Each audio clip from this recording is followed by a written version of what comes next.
오늘은 빌레몬을 중심으로 빌레몬서의 상황을 재구성해 보려고 하는데요. 우리는 지난 두 주간에 첫 번째는 오네시모의 삶을 통하여서 우리 그리스도인의 삶이 어떠해야 되는가, 첫 번째 용서를 구하는 삶이 되어야 한다고 했습니다. 그리고 두 번째는 바울을 중심으로 한 사람을 살리는 삶을 보았죠. 오늘은 빌레몬을 중심으로 복음으로 사는 삶을 한번 보도록 하겠습니다. 빌레몬은 소아시아 골로새 지방의 유력한 부자였습니다. 우리가 빌레몬서에서 보았듯이 그는 도망친 노예 오네시모의 주인이었고, 또 바울과는 개인적으로 서신을 주고받을 만큼 관계가 있는 사람이었습니다. 바울이 빌레몬서 서두에 편지이니까 앞에 수신자에 대한 인사말이 있죠. 1, 2절의 그 인사말이 이렇게 시작됩니다. 그리스도 예수를 위하여 갇힌 자 된 바울과 및 형제 디모데는 우리의 사랑을 받은 자요 동역자인 빌레몬과 그의 자매 아비아와 및 우리와 함께 군사된 아키뽀와 내 집에 있는 교회에 편지하노니 라고 하면서 수신인 세 사람의 이름을 거론합니다. 첫 번째는 빌레몬 본인이죠. 두 번째 자매된 아비아는 그의 아내입니다. 그리고 함께 군사된 아키뽀는 그의 아들이에요. 그러니 편지에서 빌레몬과 그의 아내와 아들의 이름을 거론하면서 인사를 하고 있지요. 한편으로 이미 빌레몬의 아들이 자라서 교회 일꾼이 되어 있는 것을 본다면 빌레몬도 이미 어느 정도 나이가 충분히 들었을 것을 우리는 예측할 수 있습니다. 바울은 이 편지 안에서 빌레몬을 사랑을 받는 자, 그리고 나의 동역자, 그리고 나의 형제로 호칭하고 있습니다. 근데 여러분, 사도행전에 바울의 1, 2, 3차 전도여행을 쭉 훑어보면 바울은 골로새를 방문한 적이 없어요. 빌레몬은 골로새에서 사는데 그는 골로새에 방문한 적이 없습니다. 그러면 빌레몬은 언제 바울을 만나고 이렇게 서신을 주고받을 만큼의 관계를 맺게 되었을까요? 지도를 한번 가보겠습니다. 빌레몬은 이 편지를 주고받기 대략 한 7, 8년 전에 바울의 3차 전도 여행 중에 에베소에서 그를 만났습니다. 바울은 에베소에서, 특별히 두란노 서원에서 약 3년에 해당하는 굉장히 긴 기간을 머무르면서 복음을 전했는데요. 또 빌레몬이 살았던 골로새는 에베소와 그다지 멀지 않은 곳에 있습니다. 사도행전의 기록을 보면 바울이 에베소 두란노 서원에서 가르칠 때 에베소 사람들뿐만 아니라 소아시아의 많은 사람들도 여러 지방에 와서 함께 복음을 들었다라고 기록하고 있습니다. 그는 에베소를 방문하여 바울을 만나고 복음을 듣고 배워서 이전의 모습과는 전혀 다른 신실한 그리스도인으로 다시 고향으로 돌아갔습니다. 고향에서 그는 복음을 전하는 삶을 살았고, 또한 자기의 집을 개방하여서 그 당시 몇 안 되는 예수 믿는 사람들을 초청해서 함께 예배드릴 수 있도록 장소를 제공하기도 했습니다. 그가 얼마나 복음으로 변화된 사람이었는지 그는 항상 다른 성도들의 기대보다도 더 행하고 더 베푸는 사람이었습니다. 자기 집을 열어 예배를 처소로 제공해 주는 것만도 고마운데 그는 함께 예배드리는 모든 사람들을 돌보고 섬기고 음식을 공급하면서 봉사하는 사람이었습니다. 골로새 교회 성도들은 우리 골로새에 이런 빌레몬과 같은 사람이, 이렇게 신실한 하나님의 사람이 있는 것이 얼마나 감사한 일인가 하고 이야기할 정도였습니다. 그런 빌레몬이 어느 날 바울로부터 다시 연락을 받았는데 세상에 그 편지를 들고 온 사람이 예전에 자기 집에서 도망친 노예 오네시모였습니다. 집안의 종들은 그를 보자마자 당장에 그를 땅바닥에 패대기 쳐서 제 앞에 놓고 주인의 명을 기다립니다. 이 명을 어떻게 할까요? 당시 로마법은 노예들에게 굉장히 가혹했습니다. 하찮은 실수나 작은 죄 때문에도 죽임을 당할 수 있었던 것이 당시 상황이었습니다. 더구나 주인의 재산을 훔쳐서 달아난 노예는 그 어떤 경우에도 살아남기 힘들었습니다. 땅바닥에 엎드린 그가 마치 자신의 유언이라도 되는 듯 한 편지를 내밀었을 때 빌레몬은 그 편지가 바울의 것임을 알고 적지 않게 놀랐습니다. 도대체 이게 어떻게 된 상황인지. 그는 그 편지를 다 읽고 나서야 전체적인 상황을 파악할 수 있었습니다. 오네시모를 결박하여 가두어 두고 빌레몬은 며칠을 생각했을 것입니다. 바울의 편지를 읽고 또 읽으면서 그는 자신이 그리스도인이 되기 전 지난 과거를 되돌아보았습니다. 그는 그때 골로새 지역의 평범한 부자였고 유지였습니다. 다른 모든 부자들처럼 그에게도 많은 노예가 있었고 당시 엄연히 존재하고 있었던 노예의 제도와 노예를 다루는 방식으로 그 역시 노예를 가혹하게 다루었습니다. 당시 예수 믿기 전 자신의 삶이라는 것이 다른 부자들과 여타 별 차이가 없었죠. 사는 동안 재산을 많이 끌어모으고 사람들로부터 인정받고 또 할 수만 있으면 자기 안에 있는 욕망대로 자기 인생을 사는 것입니다. 모든 부자들의 삶과 하등 다름이 없었고 빌레몬이 그렇게 사는 것이 하나도 이상할 것이 없었습니다. 그런 그의 삶을 통두리째 바꿔 놓았던 것이 바로 에베소에 방문했을 때 바울과의 만남이었습니다. 변화된 이후 그의 삶은 그가 바라보는 것은 전에는 이 땅의 삶이 전부였다면 이제는 하나님의 나라를 바라보면서 살아가는 전혀 다른 사람이 되었습니다.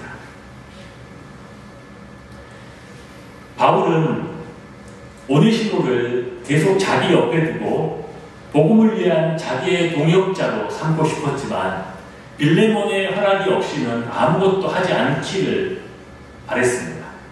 왜냐하면 빌레몬이 법적으로 여전히 오네시모의 주인이었을 뿐만 아니라 선한 일이 억지같이 되는 것을 원치 않았습니다.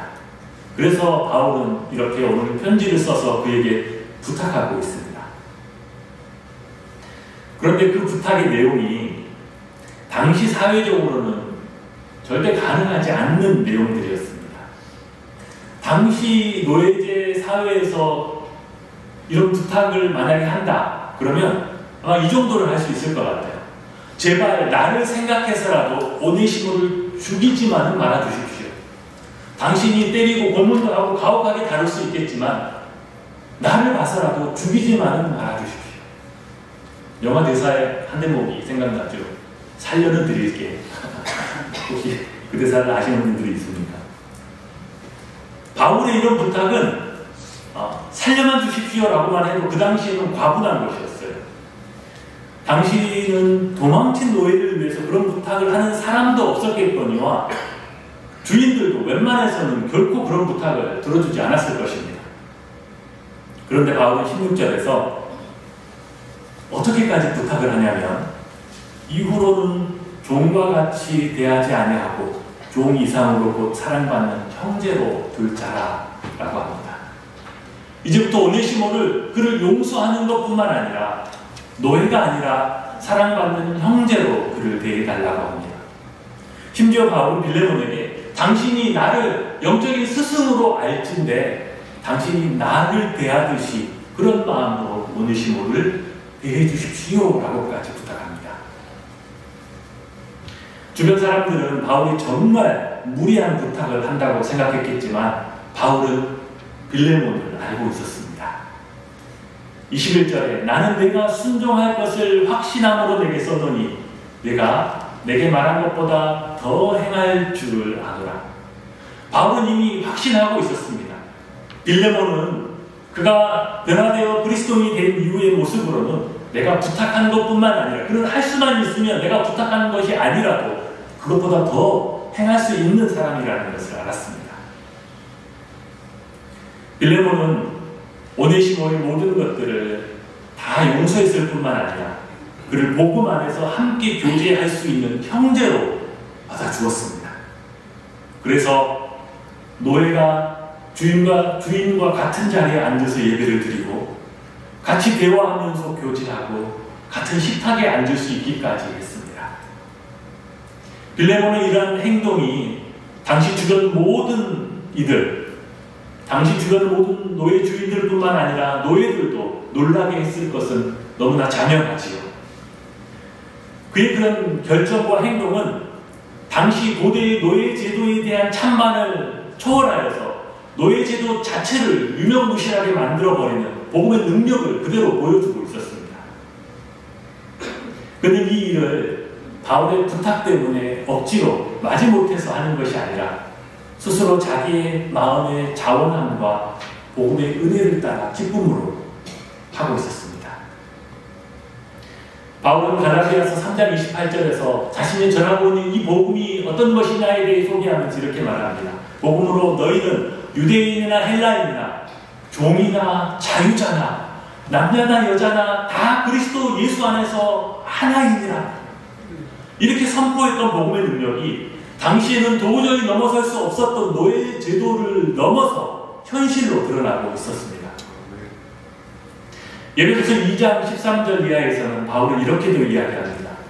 이제는 전에 멀리 있던 너희가 그리스도 예수 안에서 그리스도의 피로 가까워졌느니라. 그는 우리의 화평이신지라. 둘로 하나를 만드사 중간에 막힌 담을 허시고 원수된 것 곧 의문에 속한 계명의 율법을 자기 육체로 폐하셨으니. 이 복음의 능력은 원수된 관계라 할지라도 그 중간에 막힌 담을 헐어내고 그 둘을 화해케 하고 하나로 회복시킨다라고 했습니다. 빌레몬이 복음으로 행하고 복음 때문에 기꺼이 더욱 행하는 그의 순종과 그의 행함을 통하여서 죽을 수밖에 없었던 오네시모가 다시 살아났고 회복할 수 없었던 원수 같은 관계가 다시 회복되었을 뿐만 아니라 복음에 살아있는 그 능력은 그의 가정과 교회와 골로새의 온 지방에 드러나게 되었습니다. 이렇게 복음으로 행하고 복음 때문에 더욱 행하는 이런 삶, 그래서 복음의 능력이 증거되어지는 이런 사례는 우리 한국 교회의 초대교회 때도 있었습니다. 전라북도 김제에 복음이 처음 들어갔던 것은 1905년이었습니다. 전라북도 김제 하면 그 당시에도 오래된 사찰이 많았고 또한 증산도와 같은 이 민족 종교의 본산이라고 할 수 있는 곳이었습니다. 그런데 김제에 살던 조덕삼이라는 양반 지주가 당시에 그 지역을 방문하고 있던 미국 남장로교 소속 선교사 루이스 테이트를 초청해서 그에게서 복음을 듣습니다. 그리고 그 복음의 은혜를 받고 그는 변하여 그리스도인이 되었습니다. 그리고 그 역시 마치 빌레몬처럼 자기의 집을 열어서 자기의 집의 사랑채를 열어서 누구든지 예수 믿기 원하는 분, 같이 예배드리기 원하는 사람을 모아서 그 초소가 예배 초소가 되게 했습니다. 그는 자신의 모든 하인들과 모든 가족들에게도 복음을 듣게 하고 함께 예배드리기를 원하였는데 그 중에서 특별히 은혜를 받고 그리스도인이 된 사람 중에서 자신의 마국간의 종으로 일하던 이자익이라는 사람도 있었습니다. 양반 조덕삼과 그의 종 이자익은 금산교회를 위해서 각각 열심히 봉사하고 섬겼습니다. 나중에 믿는 자들이 늘어나고 교회가 성장하여서 장로를 세우기 위한 첫 투표를 했는데 당시의 모든 사람들의 기대와 다르게 양반 조덕삼을 제치고 종 이자익이 장로로 선출되었습니다. 그 당시 사람들에게는 여전히 머슴이나 종은 천한 사람들이었어요. 아직도 반상의 양반과 상놈의 법도를 엄격히 따지던 시기에 종이 장로를 하고 양반이 밑에서 섬긴다. 이거는 정말 충격적인 일이었습니다. 사람들은 세상에 그런 일이 있었단다 라면서 수군대기 시작했고 더 많은 사람들은 교회의 앞날을 걱정했었습니다. 이 일이 교회에 큰 분란을 불러올 것을 염려했습니다. 그런데 당시 양반 조덕삼은 스스로 자기의 발언권을 청하여서 일어나 이렇게 말했다고 합니다. 이 결정은 하나님이 내리신 결정입니다. 우리 금산교회 교인들은 참으로 훌륭한 일을 했습니다. 저희 집에서 일하고 있는 이자익은 저보다 신앙의 열의가 대단합니다. 나는 교회의 열정에 순종하고 이자익 장로를 받들어 열심히 교회를 섬기겠습니다. 그리고 온 성도들 앞에 이렇게 고백했고 성도들은 그의 그 발언을 놀라며 박수를 보냈습니다. 양반 조덕삼은 단순히 이자익을 장로로 인정하는 데 그치지 않고 더욱 더 행하기를 그치지 않았습니다. 당시 초대교회의 그 목회자가 많이 부족한 상황에서 이자익이 장로가 되어서 앞에서 예배를 인도하고 설교를 한 적도 많았었는데 그럼에도 조덕삼은 항상 그 앞자리에 앉아서 그의 전하는 말씀을 듣고 순종하기를 주저하지 않았다고 합니다. 이러한 조덕삼의 모습은 당시 사회에 엄청난 파격이었습니다. 조덕삼의 이런 모습을 보는 이들은 모두 다 진짜 복음의 능력이 무엇인지, 복음으로 행하는 것이 무엇인지를 깨달아 알게 되었죠. 당시까지만 해도 한국교회는 아직 극복하지 못한 이 신분 제도의 문제로 어려움이 많았었습니다. 예를 들어서 서울 순동교회에서는 당시 최하층 천민이었던 백정, 박성춘 집사가 장로로 피택되자 양반들은 반발해서 따로 교회를 세우고 다 나가버렸습니다. 연동교회에서는 가파치 출신의 고찬익 집사가 장로로 피택되자 역시 양반들은 그 교회를 다 나가버렸어요. 만약 한국교회의 이런 분위기가 계속 지속되었다면 한국교회는 어떻게 되었을까요? 양반들은 모두 떠나버린 천민들만의 교회가 되거나 아니면 앞으로는 양반들 외에는 장로할 수 없다 라고 하는 양반들 특권층을 위한 교회가 되고 말았을 것입니다. 그러나 이 양반 조덕삼의 결정과 그의 진정한 행함은 한국 교회와 나아가 한국 사회 전체에 빛이 되고 모범이 되었습니다.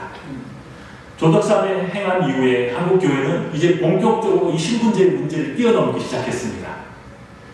하나님의 말씀인 성경이 우리에게 가르쳐 주신 대로 그리스도 안에는 높고 낮음이 없고 있는 자와 부자와 차별이 없으며 우리 모두가 그리스도 안에서 하나된 그의 몸된 신앙의 공동체임을 여실히 보여주었습니다. 당시 사회는 여전히 양반과 천민을 나누었지만 교회는 이미 복음의 능력으로 그러한 구별을 넘어서고 있었습니다. 그래서 당시 민족의 미래를 걱정하는 선각자들은 이구동성 다 입을 모아서 기독교회가 한국교회가 우리 민족의 희망이 될 것이라고 그렇게 내다보았습니다. 우리 한국교회는 그렇게 복음의 능력으로 막힌 담을 헐며 사회를 변화시키는 희망으로 출발했습니다. 그것은 우리 한국교회의 DNA와 같이 우리 한국교회 안에 아직도 내재되어 있습니다. 왜냐하면 한국교회는 그 터전, 그 뿌리에서 성장하고 자랐기 때문이지요. 바라기는 우리 안에 있는 그 복음의 능력, 그 DNA가 다시 회복되어서 한국교회가 다시 잃어버린 사람들, 한 사람 한 사람들을 살리고 깨어진 관계를 회복시키고 살아있는 복음의 능력을 드러내는 그런 교회가 될 수 있기를 주님의 이름으로 축복합니다. 네.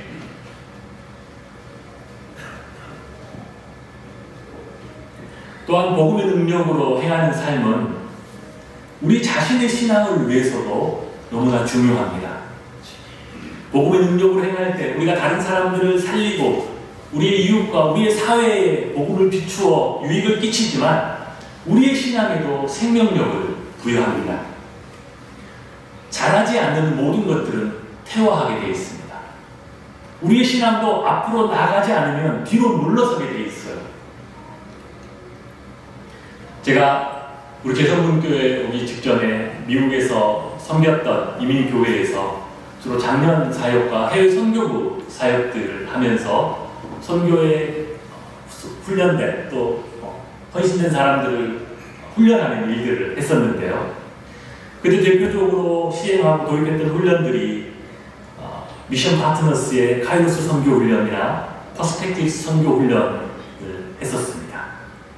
그 훈련을 통해서 정말 많은 사람들이 도전받고 은혜를 받았는데요. 저는 이런 아주 좋은 선교 훈련들을 언젠가 우리 개성문 교회에도 도입하여서 많은 사람들이 함께 은혜 받고 우리가 받은 은혜가 흘러갈 수 있도록 하기를 기대하고 있습니다. 여러분 그런 날에 속히 오도록 많이 기도해 주시기 바랍니다. 그때 그 훈련을 도입하고 시행할 수 있도록 많은 도움을 주셨던 분이 이 Simply Mobilizing 미주 한인 대표를 맡으셨던 권호준 선교사님이라는 분이 계셨는데, 그 훈련으로 많은 사람들이 은혜 받고 너무너무 좋았다라고 할 때 저에게 해주셨던 아주 요긴한 또 중요한 조언이 있었습니다. 그것이 무엇이었냐면, 목사님 기억하십시오. 반응하지 않은 감동, 행동하지 않는 은혜는 우리를 점점 더 무감각하게 할 뿐입니다. 그러므로 은혜 받은 모든 사람들이 그 무엇이든 행할 수 있도록 해야 합니다. 여러분, 한계의 효용, 체감의 법칙이라는 것이 있습니다. 여러분, 옛날 학교 다닐 때 들어본 것 같죠? 이제는 오래되셔서 잘 기억이 안 나시겠지만, 그것이 무엇이냐면, 한 사람이 동일한 상품이나 서비스를 반복해서 소비하면 그 만족도가 횟수가 거듭될수록 계속 떨어진다는 것입니다. 갈수록 이 만족하는 것이 줄어들지요. 더 쉽게 설명해 보면 이런 것 같습니다. 처음에 소보로빵을 딱 먹으면 소보로빵이 얼마나 맛있는지 모릅니다. 세상에 이렇게 맛있는 빵도 있구나. 근데 그거를 몇 번 계속 먹으면 맛이 점점 떨어져요. 그래서 카스테라를 먹으면 이제 맛있습니다. 세상에 이렇게 부드럽고 이렇게 맛있는 빵이 있구나 라고 좋아하다가 그것도 계속 먹으면 맛이 떨어집니다. 왜 카스테라 속에 아무것도 안 들었지? 그러면서 속에 무언가 크림이 들어가는 거, 그거 먹으면 또 좋아하죠. 그러나 그것도 계속 먹으면 맛이 떨어집니다. 그래서 나중에는 티라미수나 마카롱 같은 것을 먹어야지 또 좋지요. 나중에는 그 무엇을 먹어도 맛이 별로 없어요. 그래서 뭐라고 해요? 요새는 왜 옛날만큼 맛있는 게 없냐? 이런 얘기가 나오는 거죠. 신앙에 있어서 우리의 오래된 묵은 문제가 무엇입니까? 은혜는 많이 받았고 은혜는 자주 받았는데, 그래서 그것 때문에 이제는 웬만한 것은 은혜가 안 된다는 것입니다. 아무리 좋은 말씀을 들어도, 유튜브나 TV에서 내놓으라는 명설교를 들어도 이제는 별로 은혜가 안 돼요. 한계의 효용의 체감의 법칙이 우리 신앙에도 그대로 적용되면서 계속해서 우리의 민감성이 둔해지고 있는 것입니다. 불쌍한 사람을 보면 희귀병에 걸려서 고통하는 어린 아이들이나 가난해서 밥을 굶고 있는 아이들을 보면 처음에는 가슴이 아프고 미어지지요. 눈물이 납니다. 그런데 단지 거기에 머물러서 아무것도 행동하지 않고 아무것도 실천하지 않으면 그 연민이 반복되면 반복될수록 우리는 더 둔해집니다. 이제는 그것보다 한 2배는 불쌍한 사람, 그것보다 한 2배를 비참한 사람을 보아야 예전만큼 불쌍한 마음, 긍휼이 생겨납니다. 우리 마음이 더 둔해지는 것이죠. 심지어 그 연민이 어디에 쓰이느냐면, 내가 이 정도 불쌍하다고 느끼고 이 정도 연민을 느끼는 것을 보니 나는 참 선한 좋은 사람이구나 라고 스스로를 포장하는 데 쓰입니다. 은혜를 받고 무언가 순종하거나 행동하지 않으면 안 됩니다. 실천하지 않으면 그 은혜는 단지 우리의 마음을 점점 더 둔하게 하는 데만 쓰여요. 웬만한 것으로는 감동이 없고 웬만한 것으로는 은혜가 되지 않지요. 나중에는 내가 은혜 받은 것으로 어떻게 사용하냐면, 내가 이렇게 많은 은혜를 받았으니 나는 참 신앙이 좋은 사람이구나 라고만 자기를 위해서, 자기를 위로하는 데만 사용됩니다. 야고보 사도는 야고보서 2장 14절에서 그의 성도들에게 이렇게 권면합니다. 내 형제들아, 만일 사람이 믿음이 있노라 하고 행함이 없으면 무슨 이익이 있으리요? 그 믿음이 능히 자기를 구원하겠느냐? 2장 26절에 이렇게 이야기합니다. 영혼 없는 몸이 죽은 것 같이 행함이 없는 믿음은 죽은 것이니라. 행함이 없으면, 실천하는 것이 없으면 아무리 은혜를 받아도 소용이 없다는 것이죠. 아니, 은혜를 받으면 받을수록 오히려 그 은혜를 받지 않은 것만 못한 상태로 우리가 변해갈 수도 있다는 것입니다. 하나님은, 우리를 구원하시고 사랑하신 하나님은 지금도 함께 계시고 지금도 진리의 말씀으로 또 성령의 감동으로 계속 우리에게 말씀하시고 우리의 삶을 이끄시기를 원하십니다. 하나님을 더 알아가게 하시고 우리의 이웃과 잃어버린 자들을 향한 긍휼과 사랑하는 마음을 우리에게 계속 때를 따라 부어주세요. 그러면 우리는 그 은혜를 따라 행동해야 합니다. 그 은혜를 따라서 아무리 작은 것이라도, 아무리 미비하고 사소한 것이라 할지라도 무언가를 해야 합니다. 가족을 사랑하고 섬기라는 그런 은혜나 감동이 내 안에 있었다라면 그거를 무시하고 넘어가면 안 돼요. 오늘이라고 뭐 특별한 일이 있겠어? 라고 그냥 평소와 같이 보내는 것이 아니라 그날은 무언가를 해야 합니다. 남편들이라면 하다못해 걸레질이라도 하던가 하다못해 안 하던 설거지라도 한 번을 해야 합니다. 누구는 알아요? 하나님은 압니다. 왜 그 일을 오늘은 특별히 하는지. 교회를 사랑하라는 은혜를 주셨으면 뭐 우리가 당장 무슨 큰일, 위대한 일을 할 수 있겠습니까? 그러나 아무리 작은 것, 사소한 것이라도 해야 합니다. 하다못해 교회 벽을 붙들고 교회를 위해서라도 잠깐 기도라도 해야 돼요. 하나님 이 교회를 기억하십시오. 하나님 이 교회를 축복하십시오. 무언가라도 해야 합니다. 이웃을 사랑하라는 그런 은혜나 말씀을 주셨으면 무언가라도 해야 돼요. 이웃에게 안 하던, 하다못해 작은 인사라도 해야 합니다. 전에는 인사도 안 하고 지나갔던 이웃에게 별일 없으신지요? 잘 계실지요? 오늘도 평안하십시오? 인사라도 해야 돼요. 아무리 사소한 것이라 할지라도 우리 하나님은 아시세요. 오늘은 왜 그렇게 말하고 오늘은 왜 그렇게 행동하는지. 하나님이 주신 그 은혜를 결코 헛되이 흘려보내지 않으려고 한다는 것을 우리 하나님은 아시고 그것을 사용하시는 것입니다. 그것을 가지고 하나님은 복음의 능력을 드러내기 시작하시는 거예요. 우리를 점점 더 복음에 합당한 사람으로, 복음의 능력을 더 드러내는 사람으로 우리를 사용하기 시작하십니다. 아멘. 교회 전승에 의하면 빌레몬은 이후로는 골로새 교회의 전체 감독이 되어 섬기고 복음을 전하는 자로 살다가 AD 64년에 로마의 네로 황제의 박해 때 순교한 것으로 기록되어 있습니다. 어떤 학자들은 빌레몬 자기 아내와 자기 아들까지 온 가족이 한꺼번에 돌에 맞아 순교했다라고 기록한 데도 있습니다. 바울은 오늘 빌레몬에게 나는 내가 이 일에 순종할 것을 확신하노라. 뿐만 아니라 당신은 그리스도인으로 내가 말한 것보다 더욱 순종할 줄을 내가 아노라 라고 했습니다.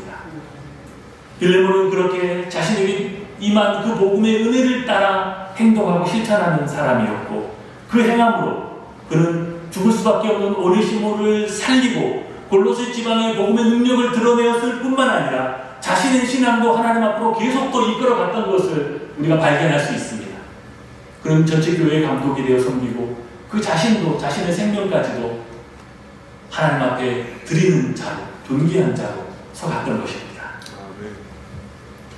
우리 모두도 하나님이 주신 그 복음의 은혜를 따라, 그 복음의 능력을 따라 오네시모와 같은 연약한 한 사람 한 사람을 살려내고 또 우리의 자신의 신앙도 하나님 앞에 세워가는, 그래서 더 온전한 모습으로 복음의 능력을 드러내는 그런 그리스도인들이 다 되시기를 주님의 이름으로 축복합니다.